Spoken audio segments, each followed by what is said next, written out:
Вступительная кампания в Азовском медресе исламских наук продолжается. Азовское медресе приглашает на обучение мусульман Республики Крым и города Севастополь.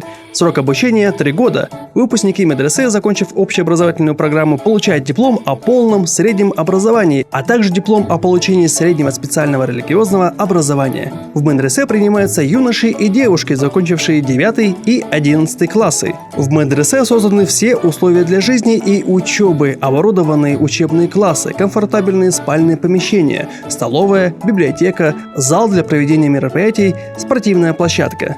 Студенты получают полноценное трехразовое питание в столовой медресе. Для них организуются спортивные игры, различные мероприятия, конкурсы и отдых на природе. Религиозное образование – фундамент просвещения. Информация по телефонам +7 978 899 54 67, +7 978 049 09 31, +7 978 049 09 32.